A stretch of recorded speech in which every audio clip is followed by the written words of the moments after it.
नमस्कार, आप देख रहे हैं अटल टीवी। उत्तर प्रदेश की शिक्षा मित्रों की समस्याओं पर अब प्रदेश की राजनीति गर्मा चुकी है। एक और सरकार की चुप्पी और उदासीन रवैये से शिक्षा मित्रों का आक्रोश लगातार बढ़ता जा रहा है। वहीं दूसरी ओर विपक्ष की बड़ी ताकतें उनके पक्ष में खुलकर सामने आती नजर आ रही है। समाजवादी पार्टी के राष्ट्रीय अध्यक्ष अखिलेश यादव और आजाद समाज पार्टी के मुखिया चंद्रशेखर आजाद तक दोनों नेताओं ने शिक्षा मित्रों के संघर्ष को न्याय संगत बताया है और सरकार की कार्यशैली पर भी कड़ी आलोचना की है। क्या ये समर्थन वास्तव में उनके भविष्य को नई दिशा देगा या फिर केवल चुनावी वादों की गूंज बनकर रह जाएगा?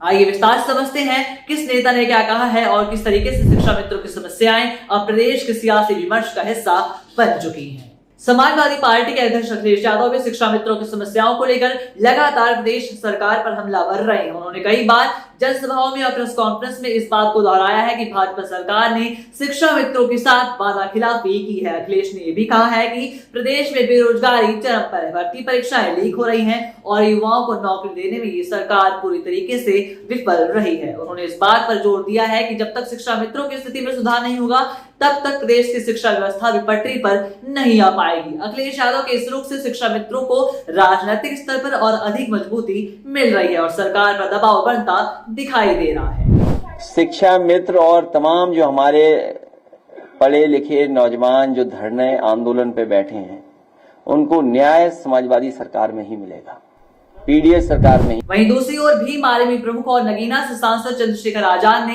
शिक्षा मित्रों के मुद्दे को लेकर अब खुलकर मोर्चा खोल दिया है। उन्होंने हाल ही में कानपुर और बस्ती में आयोजित कार्यक्रमों के दौरान ये घोषणा की कि वे स्वयं शिक्षा मित्रों के समर्थन में लखनऊ में बड़ा प्रदर्शन करने की तैयारी में है। उन्होंने कहा है कि सरकार द्वारा जो विद्यालय बंद करने की नीति अपनाई जा रही है उसका सीधा असर शिक्षा मित्रों की नौकरी पर पड़ेगा। उन्होंने कहा है कि यही स्कूल है जो गाँव में बच्चों को आत्मविश्वास से भर देता है, उनकी आत्मविश्वास के पहचान का केंद्र है। इन्हें बंद कर देना सामाजिक अन्याय है। चंद्रशेखर के इस बयान को शिक्षा मित्रों ने अपना मजबूत समर्थन माना है और उन्हें इस संघर्ष के लिए एक नया चेहरा भी मिल गया है।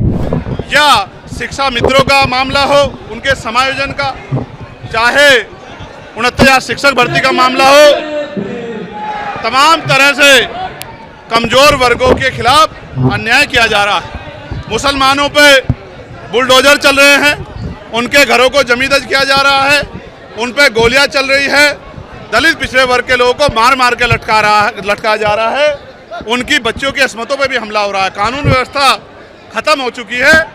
ऐसे में अस्तित्व बचाओ, समाज में भाईचारा बनाओ। लखनऊ के इको गार्डन से लेकर जिले तक उन्होंने धरने प्रदर्शन किए, भूख हड़ताल की, ज्ञापन सौंपे और हर तरीके के लोकतांत्रिक माध्यम का उपयोग किया, लेकिन हर बार उन्हें सिर्फ आश्वासन ही मिला। कई बार शिक्षा मित्रों ने सामूहिक रूप से त्याग पत्र देने और सड़क पर उतरने की चेतावनी भी दी, लेकिन प्रशासन और सरकार की ओर से कोई भी ठोस प्रतिक्रिया नहीं आई। इस पूरी स्थिति में अब विपक्ष उनकी आवाज बनकर सामने आ चुका है और एक नई उम्मीद शिक्षा मित्रों के अंदर उतर चुकी है। लेकिन जब तक नीतिगत निर्णय नहीं होते उनका संघर्ष जारी रहेगा। फिलहाल शिक्षा मित्र संघर्षरत हैं और अटल टीवी उनके इस संघर्ष में आपकी आवाज बनकर सामने लाता रहेगा।